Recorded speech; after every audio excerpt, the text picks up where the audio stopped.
Olá, estamos começando hoje um quadro novo no Cristalcast. É o Falando de Saúde, um programa que eu vou trazer aqui médicos e profissionais da saúde para falar sobre diversos assuntos de interesse da população. Eu sou Bárbara Laranja, jornalista e especialista em marketing médico, e eu trouxe os meus clientes para cá e também outros profissionais da saúde para a gente conversar sobre assuntos de interesse da população.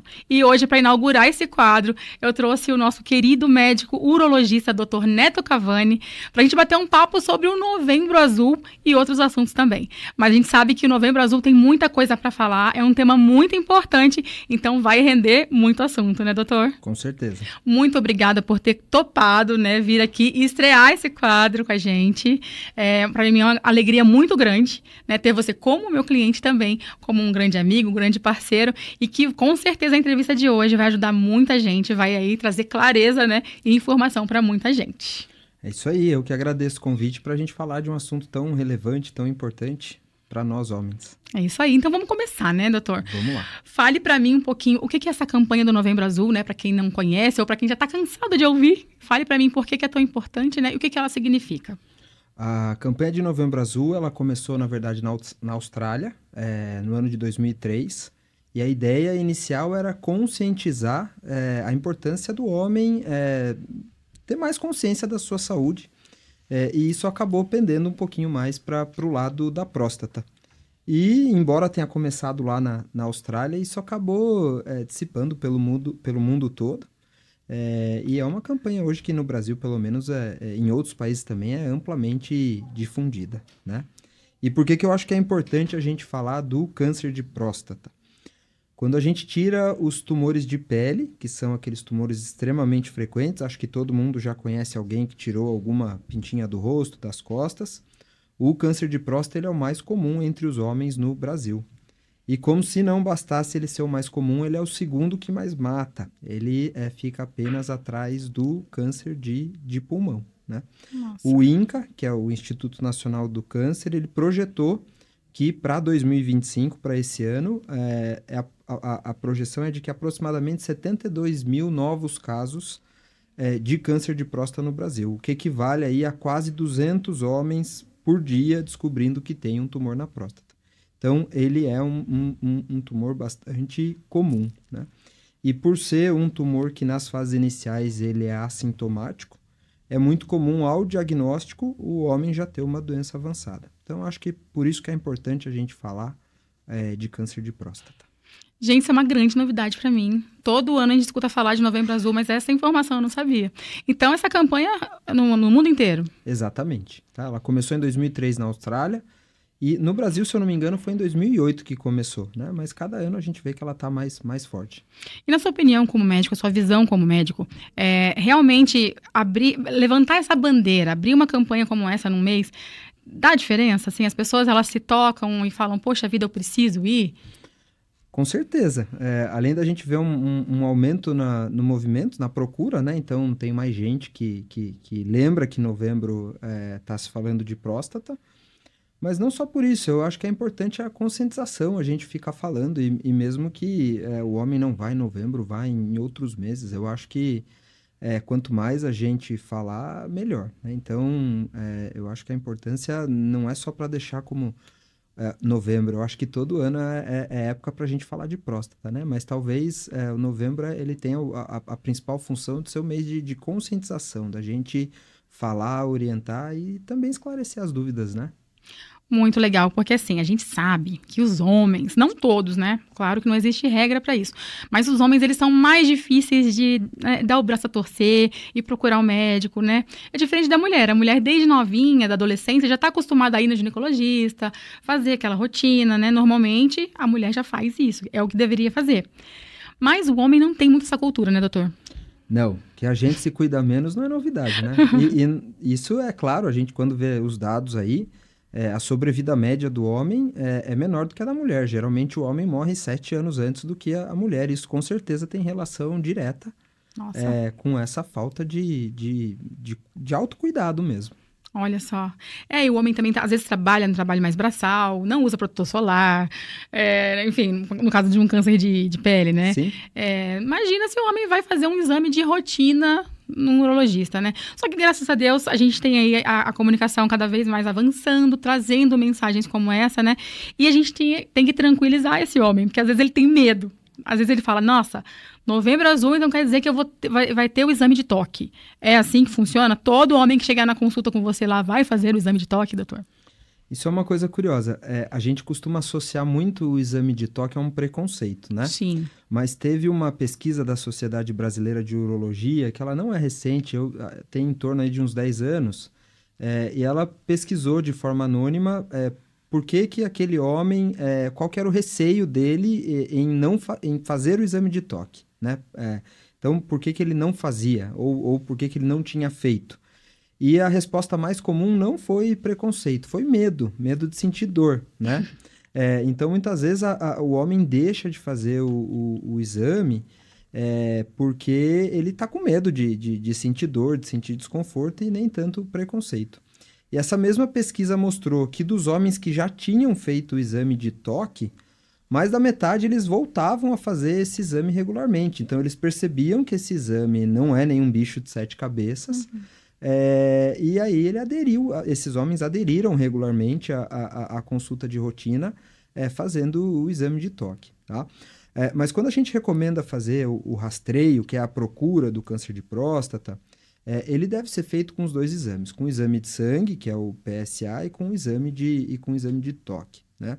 Em algumas situações, a gente pode poupar o homem de fazer um exame de toque. Então, um homem muito jovem que foge da faixa etária de ter câncer de próstata, mas está preocupado, quer fazer um exame. Esse homem de 30 a 30 e poucos anos com exame de PSA normal, a chance dele ter uma doença na próstata é mínima. Então, o exame de toque ele se torna dispensável. Mas considerando aí, conforme a gente vai ficando mais velho, considerando fatores de risco para ter câncer na próstata, esse exame ele se torna indispensável, né? Então, o exame de toque, ele, infelizmente, até hoje a gente não descobriu nenhum outro exame que possa substituir o exame de toque. Então, a gente recomenda que se faça os 2 exames. E por que esse exame é tão importante? Por que a gente não pode trocar o exame de toque por um exame de ultrassom ou um exame de ressonância? A ressonância ela é um exame excelente para a próstata. Ela tem sido cada vez mais usada para avaliação de próstata. Mas pensando nessa avaliação geral, em termos populacionais, em rastreio, em busca do câncer de próstata, a ressonância ela ainda não substitui o exame de toque, sem falar que é um exame que demora e é um exame caro. Não dá para a gente sair fazendo em todo mundo, né? E a gente suspeita de uma área doente na próstata através do tato. A próstata ela tem uma consistência meio borrachuda, meio amolecida, que a gente chama de fibroelástica. E quando a gente passa o dedo e sente que essa próstata está endurecida, seja a próstata inteira ou uma região dela, não significa que é doença, mas significa que a gente precisa investigar aquela região, né? E exames de imagem não vão dar essa informação, né? Então, infelizmente, a gente não descobriu nenhum exame que substitui o exame de toque, né? E é muito comum a gente ouvir uma conversa, às vezes, de que a gente pode fazer o exame de sangue e aí o exame de sangue estando normal, a gente não precisa fazer outro exame.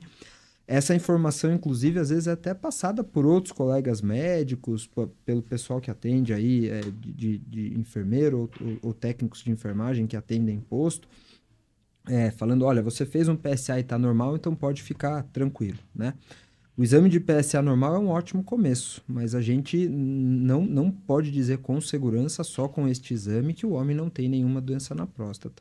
E o diagnóstico do câncer de próstata através do toque, ele não é raro, né? Então, mais ou menos aí 20% dos casos de câncer de próstata, eles foram diagnosticados através do exame de toque.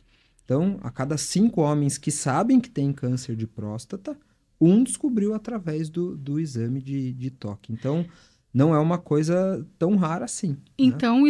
isso que agora levantou até um alerta aqui. Então, quer dizer que já aconteceu de chegar a paciente com um exame de PSA normal e no momento de você fazer o exame de toque, você descobriu que tinha, assim, alguma coisa alterada ali? Exatamente. Isso na nossa prática, para quem trabalha com isso, não é uma coisa rara de acontecer, né? É uma coisa relativamente frequente. E por que isso acontece, né?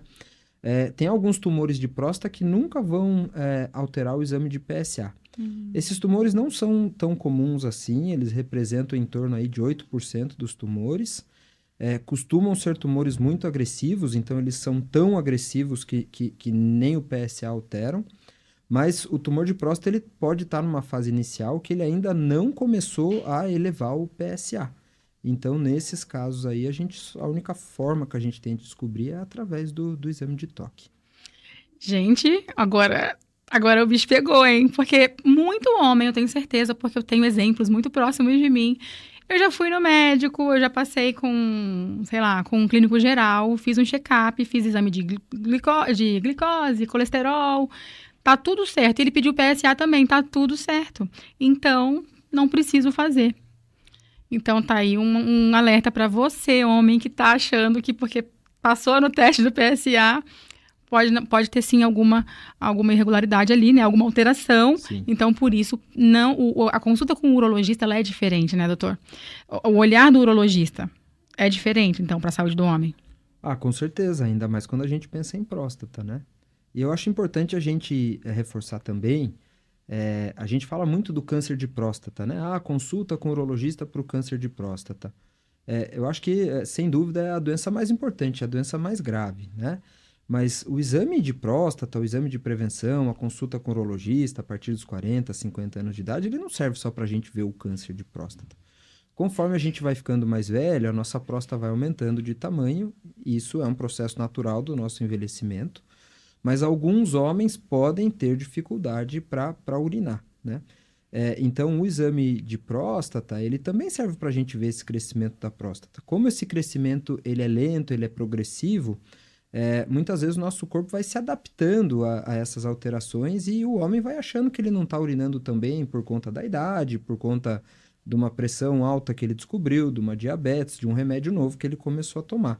Então, tem muito homem que acha que está urinando bem, e aí ele vai descobrir que não está urinando bem quando ele tem alguma complicação desse inchaço da próstata. Nossa. Quando tem uma infecção de urina, quando tem uma retenção urinária e precisa usar uma sonda, né? E a gente consegue, através da consulta e através de exames, a gente consegue prever qual próstata está querendo dar problema lá na frente com esse inchaço, né? E a gente consegue fazer, muitas vezes, um tratamento que previne alguma complicação, além de trazer conforto para o homem, né? E o exame de próstata, ele não serve só para a gente ver a próstata. É muito comum aí pacientes a partir de 50 anos de idade ter alguma outra queixa urológica também, como alteração do desempenho sexual. É muito comum ter mais de um assunto urológico junto, então o paciente vai para ver a próstata, mas tem pedra no rim.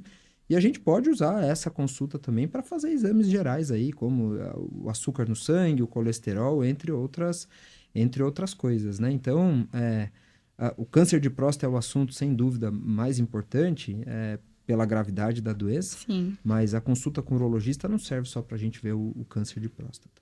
O olhar é diferenciado, né? O seu é mais focado. Então, por mais que um outro médico, um clínico geral, um cardiologista, até talvez um gastro, passe o PSA, a consulta com o urologista ela vai ser diferente por conta dessa tua visão, né? Diferenciada. E quais são os fatores de risco, né, para o câncer de próstata, doutor? E quem que se enquadra nessa faixa, né, de risco? Uhum. Qual idade? Sim. A gente considera os principais fatores de risco para câncer de próstata a idade. Então, quanto mais velho a gente fica, maior a chance da gente ter câncer de próstata. A raça negra, por questões genéticas, também é um fator de risco para câncer de próstata. Então, homens negros têm maior chance de ter câncer de próstata e também têm maior chance de ter doença mais agressiva. E históricos de câncer na família também aumentam a chance do homem ter câncer de próstata. O principal aí, histórico, o principal tipo de tumor é o câncer de próstata, principalmente de parentes mais próximos, né? Pai ou irmão. Mas outros tipos de tumor, como, por exemplo, o tumor de mama, o tumor de ovário, as alterações genéticas são muito parecidas com o câncer de próstata. Então, a gente tem que pesquisar outros históricos de câncer. Não basta saber só se tem casos de câncer de próstata na família, né? Existem síndromes genéticas que não são tão comuns, mas que podem causar cânceres por diversas partes do corpo, e isso, inclusive, também influencia na próstata. Tão importante quanto o tipo de câncer é saber quantos parentes são, né? Às vezes o paciente tem um pai, um tio, um avô, são múltiplos casos. Isso também aumenta a chance, né? E importante também é saber se tem algum familiar que faleceu da doença e qual a idade do diagnóstico.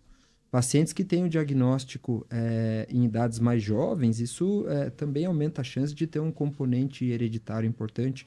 Paciente que já faleceu, que tem algum parente que já faleceu do câncer, seja o câncer de mama, o câncer de ovário, o câncer de próstata, também sugere uma doença mais agressiva.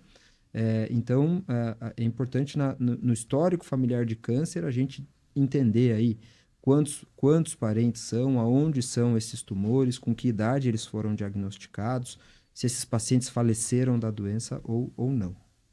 Nossa, são muitos detalhes, hein, doutor? Então, Novembro Azul ele não é uma mensagem tão simples assim. Não é tão simples, né? E aí todo mundo fala, né? A partir dos 40 anos de idade a gente precisa ver a próstata, né? Não é bem assim. Nem sempre, Nem né? sempre. Vai depender dos fatores de risco, né? Que legal. Então, quanto mais parentes com câncer de próstata, quanto maior a agressividade da doença, a gente tende a puxar mais para próximo do 40, né? E quanto menos fatores de risco, né? Então, o paciente não é negro, não tem nenhum histórico de câncer, a gente tende a deixar mais para perto dos 50 anos de idade. Eu acho que é importante a gente reforçar também, falando de idade, nos últimos anos houve um aumento expressivo de casos de cânceres em diversas partes do corpo em pacientes mais jovens, câncer de mama, câncer de cólon, e o câncer de próstata não é diferente, né? Houve um aumento aí de 32% dos casos de câncer de próstata em homens com menos de 50 anos de idade, Meu Deus. de 2020 para cá, né? Então, acho que isso é um dado importante para a gente levar em consideração também. E existe um motivo a ser estudado que está sendo pautado como... Babi, não é muito claro, mas a principal linha de raciocínio para esse aumento de tumores aí, de uma maneira geral, não só o de próstata, é que os nossos hábitos alimentares e a nossa qualidade de vida tem piorado, né, com o passar dos anos, né? A gente se alimenta de maneira pior, a gente consome muito alimento ultraprocessado, a quantidade de gente obesa aumentou muito, a quantidade de gente sedentária também. Então, a principal linha de raciocínio é em cima disso, na qualidade dos hábitos nossos que pioraram muito aí nos últimos anos. Pode parecer piegas, então, mas assim, então, prevenção do câncer de próstata é fazer tudo que a gente sabe que tem que fazer. Prevenção é uma palavra que não é muito correta, né? Porque prevenir algo é você tomar uma medida que vai fazer com que você não tenha uma consequência, né? E a gente fazer o exame de próstata não significa que a gente não vai ter o câncer de próstata, né? Isso é o que a gente chama de prevenção primária, é você deixar de fazer algo para ter uma resposta, né? Então, fazer o exame de próstata de maneira correta não vai fazer com que o homem não tenha o câncer de próstata. Mas a gente pode ter o que a gente chama de prevenção secundária. O que é isso? É o diagnóstico precoce. Sim. Então, se aquele homem vai ter uma doença, que a gente descubra ela no começo, quando a chance de cura é alta, né? E diminui o risco de alguma sequela do tratamento e aumenta a sobrevida à doença, né? Então, sem dúvida, acho que é a principal medida aí para o câncer de próstata. E tem gente que fala assim, eu não vou no médico não, porque se a gente procurar, a gente acha. Que, não, vai que ele vai fuçar muito lá, ele vai achar alguma coisa.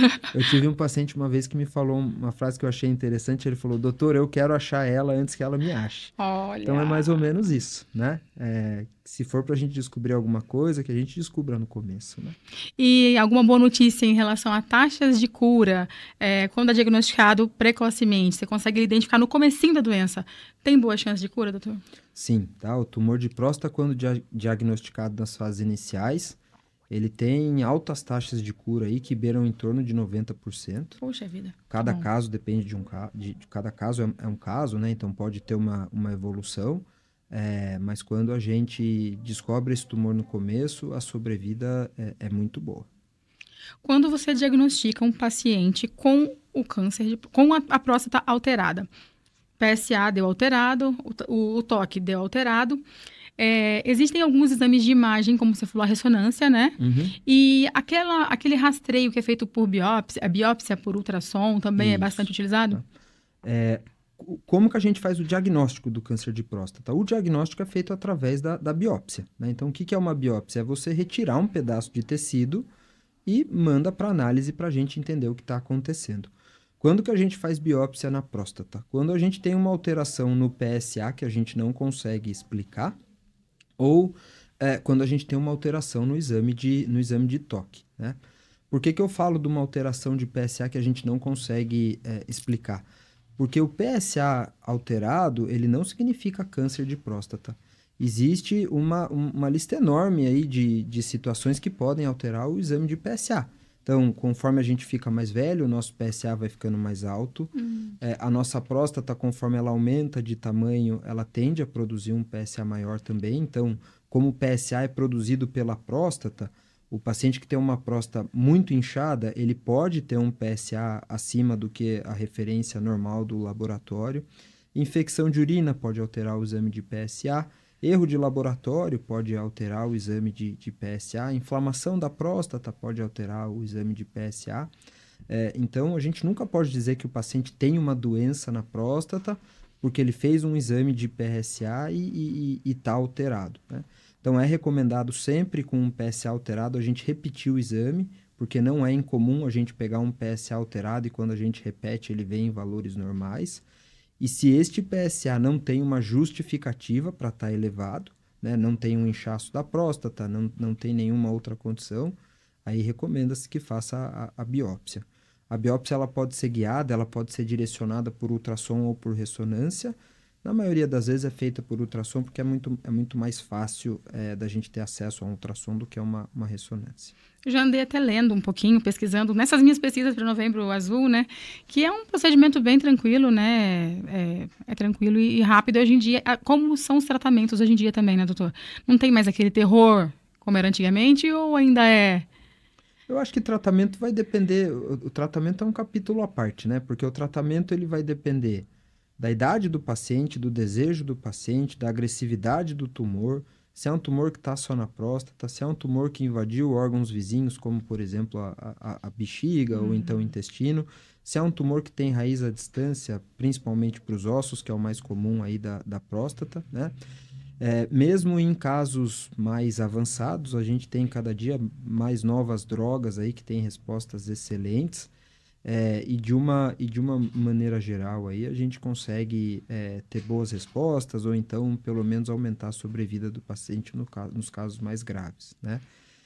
Quando a gente fala de tratamento, eu acho que tem alguns pontos importantes para falar, primeiro existe uma possibilidade da gente não fazer nada para um câncer de próstata, né? E aí, às vezes, as pessoas, né, ficam um pouco assustadas. Como é que você fala para alguém que a pessoa tem um câncer e a gente não vai fazer nenhuma forma de tratamento, né? A gente pode fazer isso em duas situações. Pacientes mais idosos que têm diversas doenças, que não têm uma condição clínica tão boa. Então, o tratamento para o câncer de próstata, seja uma cirurgia, seja uma quimioterapia, ele traz algumas repercussões para o paciente. Então, no paciente que não tem uma expectativa de vida muito longa, às vezes o tratamento ele é mais agressivo do que a própria doença, né? Então, alguns pacientes muito idosos, mas principalmente que não têm uma condição de saúde boa, a gente pode observar aquele tumor de próstata e fazer um tratamento caso ele tenha alguma complicação, né? Tem se feito cada vez mais o que a gente chama de vigilância ativa, que é o quê? É você pegar pacientes e também não tratar este câncer de próstata e você só acompanhar e observar. Qual que é o racional para a gente fazer isso? Alguns tumores de próstata, eles são indolentes, ou seja, eles caminham devagar, eles vão evoluir de uma maneira muito lenta. E muitas vezes o homem ele vai falecer de outra coisa do que não desse câncer de próstata, né? Olha só.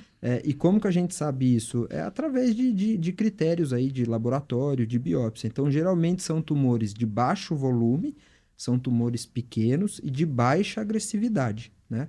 Então, uma opção para esses casos é a gente também não fazer nada e a gente fazer acompanhamento. A diferença é que se neste acompanhamento a gente vê uma mudança de comportamento nesse tumor, ainda é possível fazer o tratamento com chance de cura, né?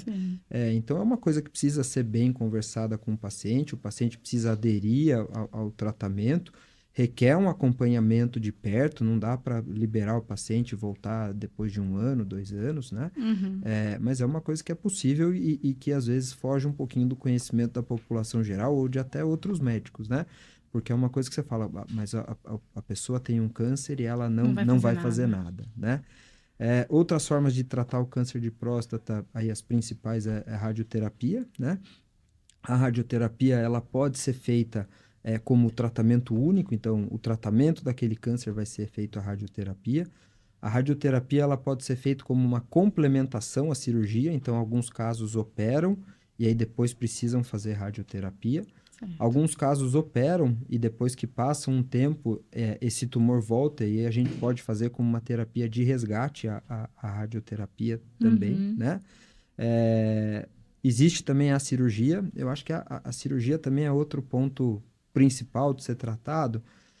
A cirurgia de próstata, ela é uma cirurgia que no passado ela tinha uma certa morbidade. O que é isso? Era comum os pacientes ficarem com alguma sequela da cirurgia, né? Principalmente a incontinência, que é a dificuldade de segurar o xixi, então o paciente precisava usar uma fralda, um forro, alguma proteção. Sim. Ou então a impotência, que é a dificuldade de conseguir a ereção, né? E com novas técnicas, principalmente a cirurgia robótica, os resultados funcionais ultimamente aí têm sido excelentes, né? Então, além de ser uma cirurgia que tem menor risco de sangramento e uma recuperação mais rápida, ela costuma ter um resultado funcional muito bom, a cirurgia robótica, né? Então, acho que é outro ponto importante e não é uma técnica tão nova assim, mas ela está cada vez mais difundida e ela está cada vez mais próximo da gente, mesmo a gente que mora aqui no interior, né? Então, esse é outro ponto que eu gostaria de dizer aí sobre o tratamento com cirurgia. Cirurgia, geralmente, a gente reserva mais para pacientes que têm boas condições de saúde, que não têm nenhuma doença importante, que têm uma expectativa de vida longa, pacientes mais jovens, né? Eu sou suspeito para falar porque eu sou urologista, então eu sou cirurgião, então eu acho que tem que operar. Então eu acredito muito aí no potencial de tratamento da cirurgia. Doutor, é muito importante você falar isso, porque às vezes a pessoa pensa assim, eu não quero investigar, porque se eu tiver com alguma coisa, o tratamento vai ser terrível, as chances de cura são pequenas, porque a gente fala de câncer e já pensa, né, no pior. Mas você está falando de uma forma tão leve, a ciência já evoluiu tanto, né, que a gente pode contar com bons médicos, com boas ferramentas, com boas tecnologias, que tudo vem para ajudar, né, para colaborar. E eu acho que hoje em dia a gente não tem mais espaço para tomar decisão sozinho, né? Não é o que eu acho que, olha, você tem que fazer isso, né? Isso ficou no passado. Então, hoje em dia, a gente tem que ter decisão compartilhada, né? Então, a gente tem que conversar com o paciente, explicar quais são os caminhos, explicar quais são vantagens e desvantagens dos caminhos. E é claro que a gente pode omitir opinião, né? Falar, olha, eu acho que você tem que fazer isso, mas não tem mais espaço para falar, olha, o seu caso é para operar e acabou, né? Tem paciente que não quer fazer cirurgia, né? Como é que você vai fazer? E você respeita a sua opinião. Amarra esse paciente, leva para o hospital? Não tem como, né? Então, a decisão, ela precisa ser compartilhada sempre, né? Eu acho que a nossa função como médico hoje em dia é a gente passar quais são as opções disponíveis, quais são os prós e os contras, e a gente tomar uma decisão juntos, né? Sim. Então, é comum o paciente não querer operar e fazer radioterapia. O que cabe a mim, né? É explicar se para aquele caso tem alguma vantagem, alguma desvantagem para o paciente ficar ciente. Mas pensando em complicações mais graves, né? Tanto a radioterapia quanto a cirurgia, hoje em dia elas estão muito modernas, né? Então, eventualmente o paciente tem alguma complicação, mas complicações menores aí, né? Que não geram grandes repercussões, não geram risco de vida, não geram uma alteração de qualidade de vida importante. Então, sem dúvida, aí, o tratamento, de uma forma geral, hoje avançou muito.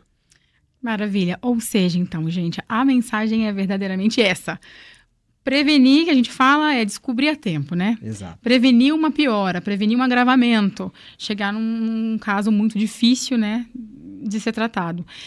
E quando, no caso da próstata, doutor, quando esse câncer ele é assintomático no início? Inicialmente, ele é assintomático. O paciente não vai sentir nada. Sim. Então, se a pessoa sentir o sintoma, quer dizer que o negócio já tá rolando lá há muito tempo? Quando a gente pega sintomas que são mais característicos de câncer de próstata, tá? E aí é uma associação desses que eu vou dizer, né? Às vezes o paciente tem um deles e fica preocupado. Não, geralmente eles vêm em conjunto, né? Certo. Mas que é dificuldade para urinar, sangramento no xixi, paciente que pode ter dor pélvica, então dor na parte de baixo do abdômen, dor na região genital, ou então mesmo dor nos ossos, principalmente na coluna e na bacia. Esses são sintomas de que é uma doença avançada, né? E aí, esse conjunto de sintomas no paciente que tem um câncer de próstata, a chance da gente descobrir uma doença avançada é alta, é em torno de 95% dos casos, né? Sim. Por isso, se a gente for esperar sentir alguma coisa da próstata, a chance da gente descobrir um tumor de próstata que perdeu o tempo ideal para tratamento é grande. Né? Aí mora o perigo. Mas é importante a gente dizer que é muito comum, a partir dos 50 anos de idade, o homem ter sintomas do inchaço da próstata, da hiperplasia. Aí confunde às vezes. Exato, né? Que é aquela demora para começar a fazer xixi, o jato do xixi mais fraco. Quando termina de urinar, ainda fica com aquela sensação de que a bexiga está cheia. Como não consegue esvaziar a bexiga direito, vai com uma maior frequência ao banheiro. Pode ter a urgência, que é aquela vontade que você tem que ir no banheiro rápido, se não tem a sensação de que vai escapar. E levantar várias vezes à noite para ir ao banheiro, né? Então, esses sintomas, eles não são sugestivos do câncer de próstata. Mas o câncer e a hiperplasia, elas acontecem em homens na mesma faixa etária, Sim. principalmente a partir dos 50 anos de idade. Então, o homem pode ter uma hiperplasia e nesta próstata inchada desenvolver um câncer de próstata, né? Mas esses sintomas de inchaço, eles não são sugestivos de câncer de próstata. E uma dúvida, doutor, a próstata inchada, que é algo comum que os homens têm, como você falou, todos os homens vão ter, né? Esse aumento progressivo. Isso causa o câncer? Não tem relação nenhuma, tá? O aumento da próstata, ele não gera um risco aumentado do paciente ter um câncer de próstata, e o histórico disso na família também não, né? Certo. É muito comum a gente atender paciente no consultório que fala, não, eu vim para ver a próstata porque o meu pai tratou da próstata, né? E é importante a gente entender o que foi feito, porque se o pai tratou desse inchaço da próstata, este homem não tem maior chance de ter câncer de próstata. Mas se o pai fez um tratamento para câncer de próstata, aí sim este homem tem uma maior chance de ter câncer de próstata. Né? Entendi. Então, essa diferenciação é bastante importante. E o inchaço na próstata, o câncer de próstata, eles podem ser tratados com cirurgia, né? Sim. Então, o fato de um homem ter operado a próstata não necessariamente significa que é um caso mais grave. Doutor, algo que acontece muito é a gente se acostumar com o ruim. A gente se acostuma com a dorzinha, se acostuma com... Às vezes a gente acha que é o hábito. Ele acorda de noite, ele acorda 3, 4 vezes na madrugada. É o jeito dele. E eu acredito que quem observa muito isso é a companheira, né? A esposa, que toda madrugada vê o marido indo pro banheiro. No seu consultório, os homens vão por conta própria ou vão arrastados? Ou normalmente vão porque a mulher cutucou e insistiu até ele ir? Eu tenho certeza que tem bastante homem que vai por conta da mulher, e muitas vezes a mulher vai junto, né? Verdade. Pra conversar para ver que o homem tá indo, né?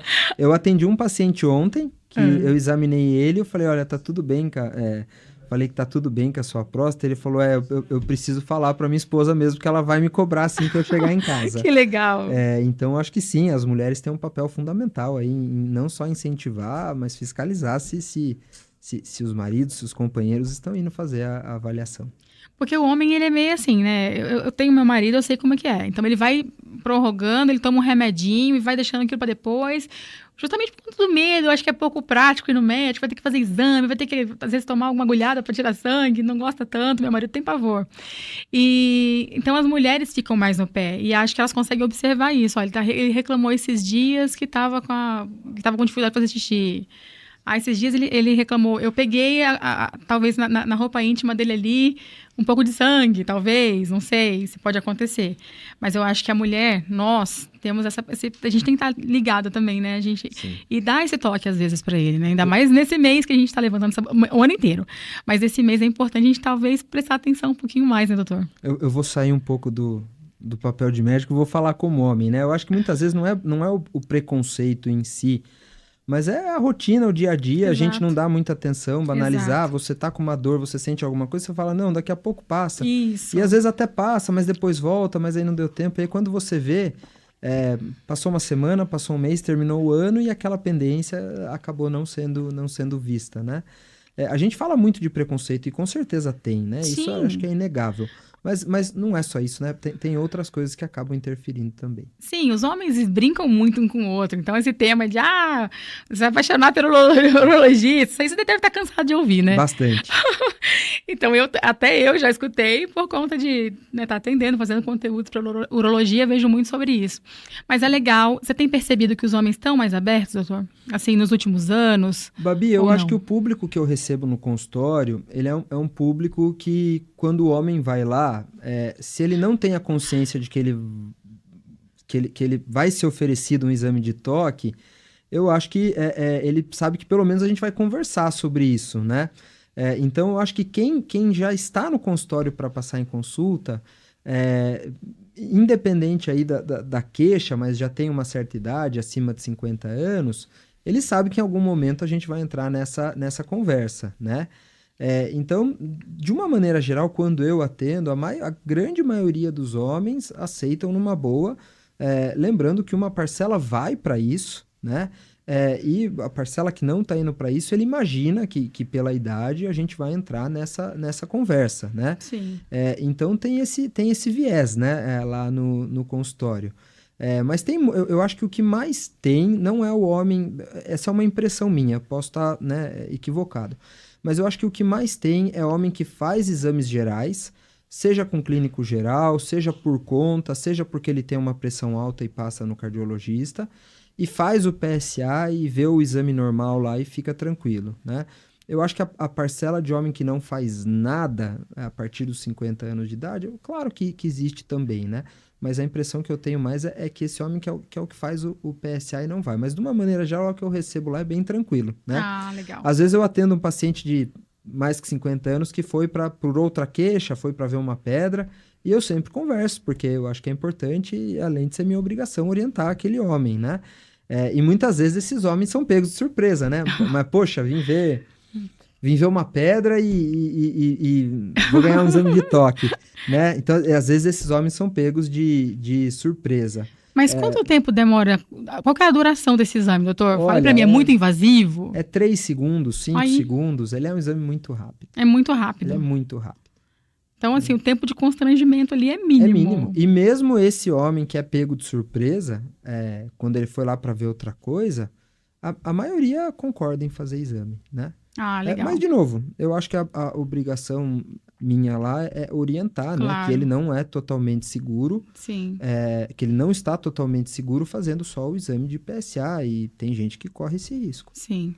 E eu já pude acompanhar uma consulta sua, porque eu fiz algumas imagens até de um paciente que a gente publicou, né, doutor, nas redes sociais, e eu vejo como você é tranquilo, calmo, para explicar realmente de uma linguagem muito acessível para aquele paciente ali entender direitinho, né? Então, eu tenho certeza que você deixa bem orientado. Falando da rapidez do exame de toque, é muito comum um paciente, quando nunca fez exame, ele fala, nossa, mas só isso já acabou? Já foi? Né? E eu até brinco, eu falo, olha, se eu ficar demorando aqui, os homens não querem vir até mim.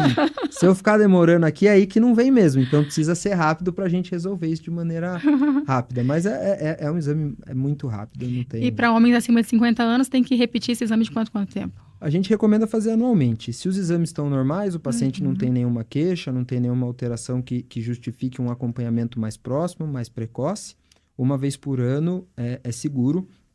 É difícil a gente, nesse período de um ano, ter alguma mudança muito drástica. Então, não é comum a gente pegar um paciente que no ano anterior fez os exames, estavam todos normais, e aí voltou esse ano, a gente descobriu um tumor, e um tumor avançado, e um tumor agressivo, né? Eventualmente acontece, mas não é o comum, né? Então, a gente acaba, às vezes, descobrindo no meio do caminho uma doença na próstata, mas naquela situação que ainda é um diagnóstico precoce com chance alta de cura. Olha, eu acho que o tema Novembro Azul foi explanado aqui de forma maravilhosa, maestral, né, pelo Dr. Neto. E eu quero aproveitar ao máximo a tua participação aqui hoje, doutor. E eu queria falar de um outro assunto que também é tabu, que muita gente tem medo, que é a vasectomia. O Dr. Neto, ele é especialista em saúde masculina. E isso engloba a fertilidade, né, doutor? Faz cirurgias de vasectomia, enfim. E ele tem muita coisa para falar sobre esse assunto. Homens também morrem de medo do exame de toque e da vasectomia, não é verdade? Eu acho que a vasectomia talvez é o que a mulher mais empurra para ir, né? Eu acho que mais do que o exame de toque. Então. Mulherada tá com medo de ficar grávida. Então, e aí, fale para mim sobre essa vasectomia, doutor. Funciona mesmo? É reversível? Como que é? Olha, a vasectomia é um procedimento bem simples, é feito de maneira ambulatorial, então o homem faz a cirurgia e vai embora, não precisa ficar internado nem de observação. É um procedimento muito rápido aí, em tempo de cirurgia, geralmente dura 15, 20 minutos para fazer a vasectomia. Rapidinho. Costuma ter uma recuperação bastante tranquila, né? É claro que a região escrotal, o testículo, é uma região sensível, né? Então pode ter um pouquinho de desconforto, mas não é comum a gente ter uma dor intensa. Ela costuma não ter complicações graves, né? Então, um sangramento ou alguma outra coisa nesse sentido é raríssimo. Sim. E é um método que ele tem uma excelente resposta, né? Então, ele tem uma taxa de sucesso muito alta. Sem dúvida, os métodos cirúrgicos, seja a vasectomia ou a laqueadura, eles são os métodos mais seguros aí para gente evitar filho, né? Lembrando que a vasectomia ela é muito mais tranquila do que a laqueadura, né? Porque não precisa ser feito com anestesia, não tem corte abdominal.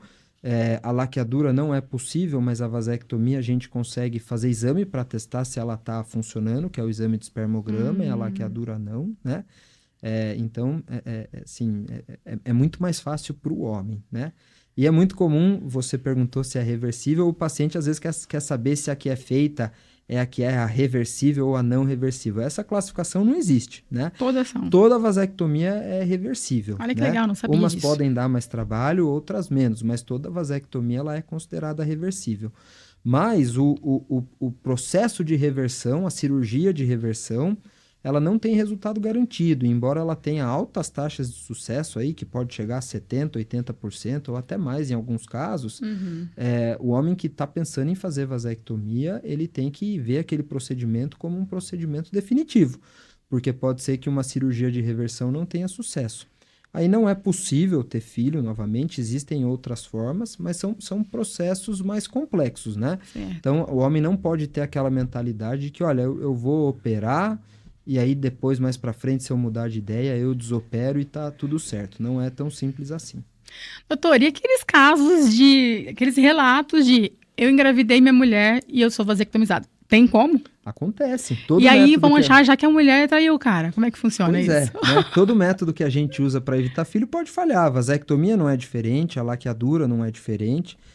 Existe uma taxa muito pequena, a taxa da vasectomia aí é em torno de uma falha a cada 2.000 cirurgias feitas, né? Sim. Que representa aproximadamente aí 0,05%, então é muito baixo.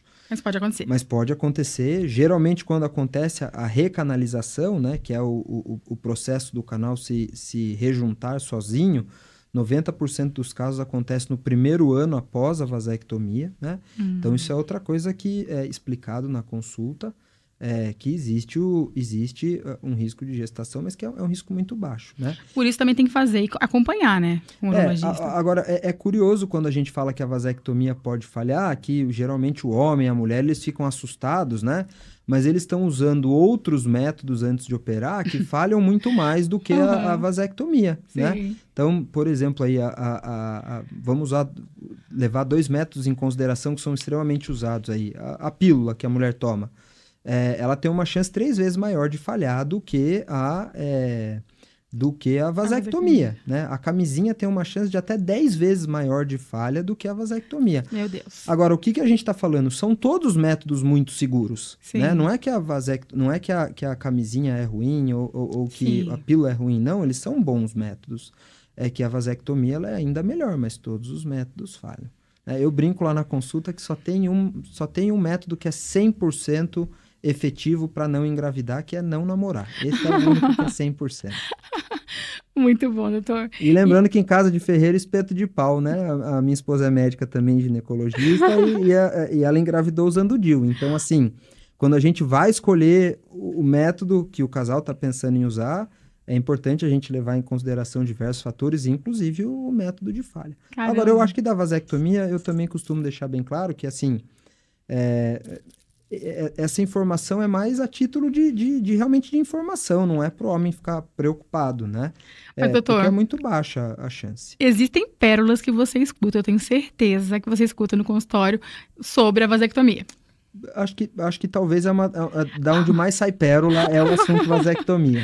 Conta pra gente aí alguns. Tem muito homem que chega lá achando que não vai ejacular mais, que você faz a vasectomia e você não ejacula mais. Não tem nada a ver isso. Não tem nada, não muda nada.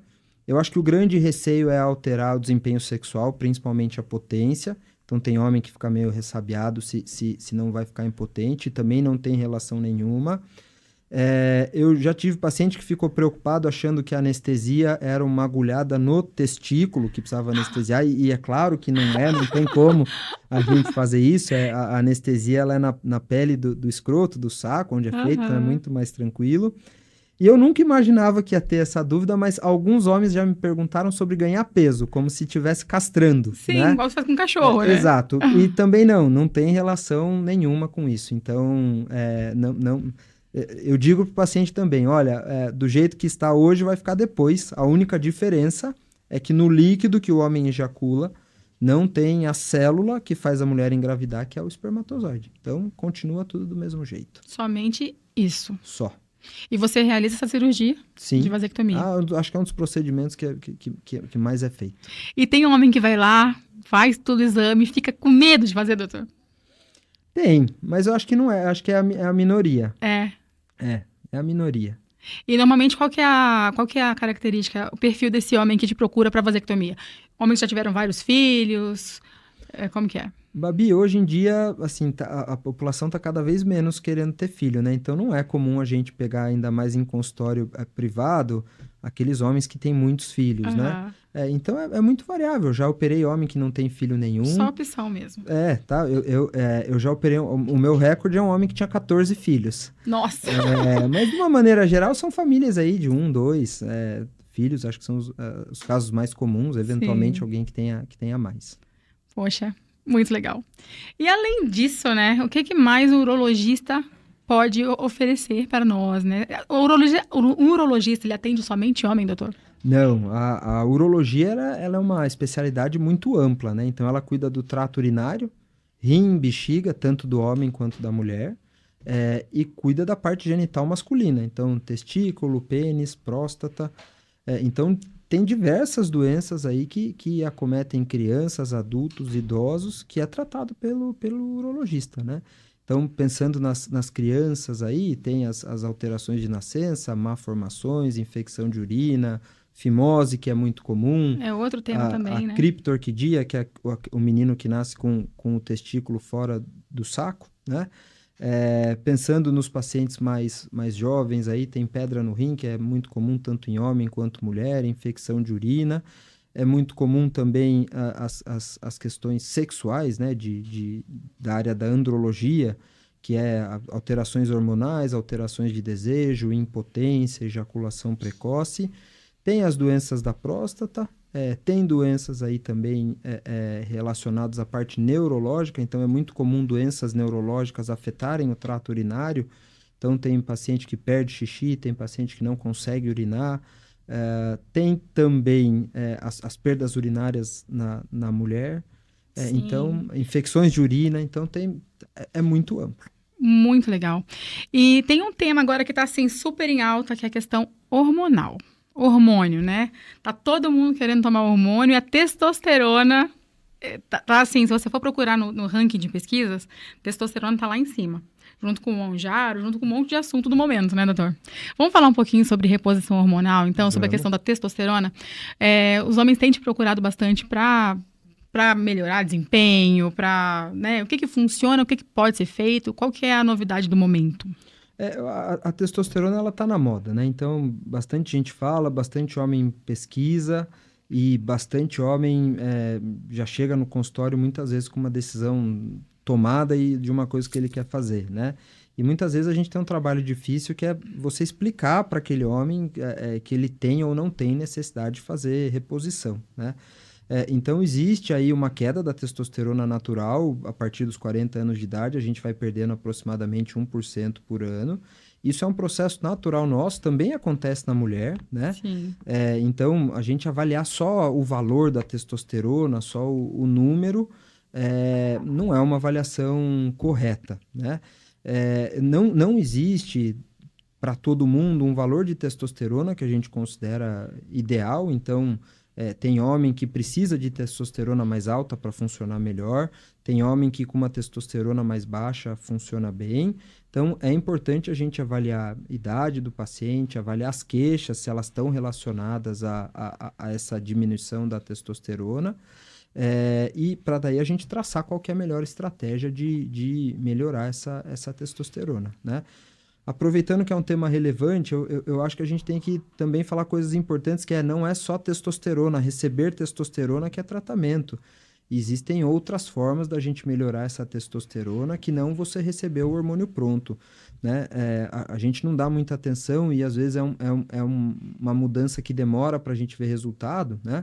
Mas praticar atividade física, perder peso, ter um sono de qualidade, se alimentar de maneira correta, pensando em manter uma testosterona boa a longo prazo, isso é fundamental, né? Existem medicamentos, existem suplementos que podem também melhorar os níveis de testosterona. Existe a própria reposição de testosterona que pode ser feito, né?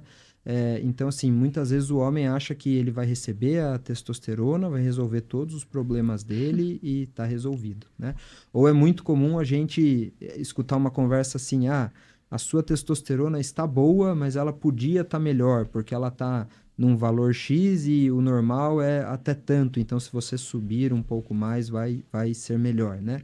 Isso não é uma verdade, né? Testosterona não é dinheiro, que quanto mais a gente melhor, né? Então a gente tem que avaliar cada caso, né? Mas é um assunto que está na moda, que os homens têm pesquisado bastante. É um hormônio muito importante para a gente, todo mundo liga a testosterona a desempenho sexual, mas Sim. ela é muito mais do que isso, né?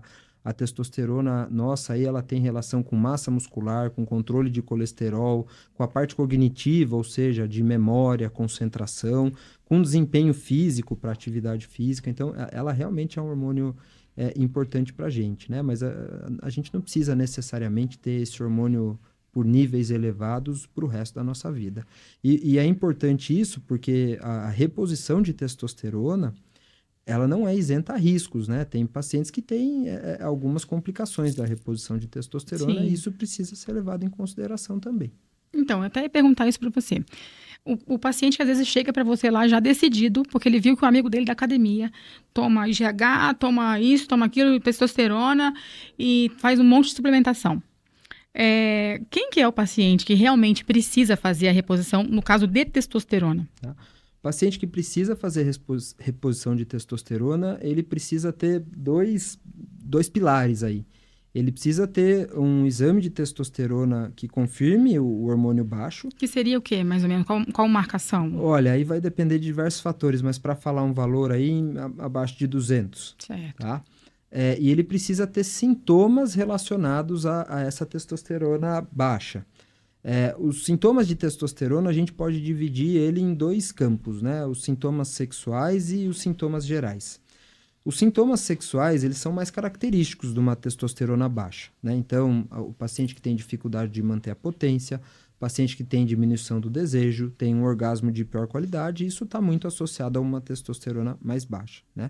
Mas os sintomas gerais, eles são muito inespecíficos, eles podem ser causados por outras coisas, né? Então, o paciente que tem aquela sensação de cansaço, perda de força, não tem vontade de fazer muita coisa, aquele paciente que acorda, dorme, mas acorda cansado.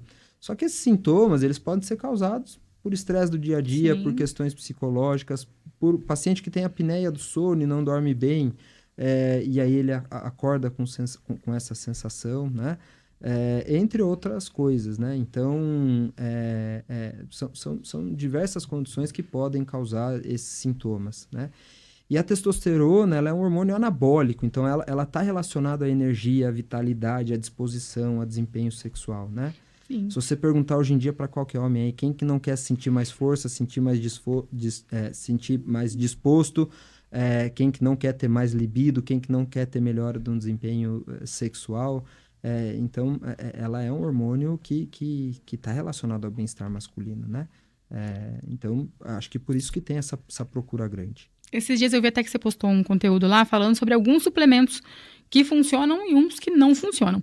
E o que é mais interessante, os que não funcionam, não são comprovados, né, que funcionam, são os mais famosos, doutor. Fala um pouquinho sobre isso.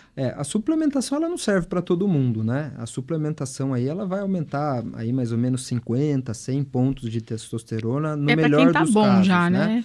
Então, assim, se você pega um paciente com uma testosterona de 200... e ele tem sintomas muito importantes, talvez a suplementação não vai ser o melhor caminho, né? Porque na melhor das hipóteses ela vai chegar a 300, que não é um valor tão bom assim, né?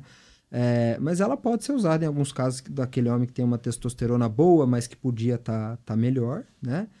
E acho que a grande vantagem da suplementação ela não tem os riscos da reposição de testosterona, né? Então é uma forma de tratamento, mas como tudo não é para todo mundo, né? Tem a indicação correta para se fazer. E esse é um dado curioso. Quando a gente pega estudo que avalia a suplementação com esses medicamentos fitoterápicos naturais, né? Como é que eles fazem de maneira, né, grosseira? Eles pegam um homem, medem a testosterona, dão um suplemento e depois de um tempo medem de novo, certo, né? Quando a gente pega os que realmente mostram alguma resposta, são os que são menos falados, né? Os que são mais falados aí, não que eles têm resposta ruim, mas tem resposta variável. O Tríbulos, por exemplo, né? Tríbulos terrestres. Tem estudo que mostra melhora, tem estudo que mostra que não muda, tem estudo que mostra que diminui. Então, assim... E aí? Né? Mas eu acho que a grande vantagem dessa suplementação é que ela, assim, na pior das hipóteses, o paciente vai usar e não vai ter uma resposta tão boa. Mal não vai fazer, não tem efeito colateral, não é um medicamento caro, não vai trazer nenhum risco, né? Então, quanto a isso, eu acho que talvez seja a grande vantagem.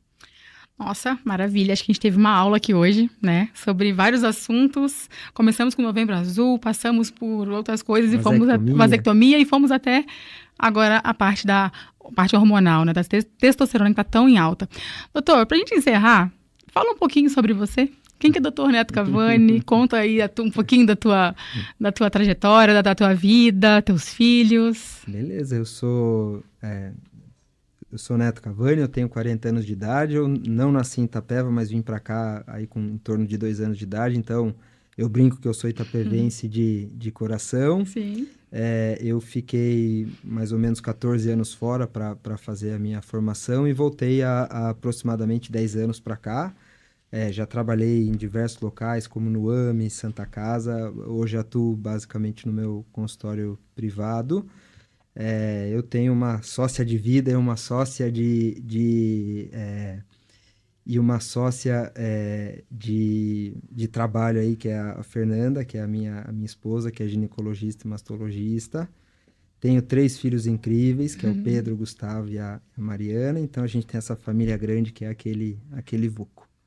Doutor Neto nos bastidores, o que ele gosta de fazer? O que te alegra a vida? Olha, com tanto de criança em casa, geralmente é aquela bagunça, né? Então, você sempre está ocupado com alguma coisa para fazer.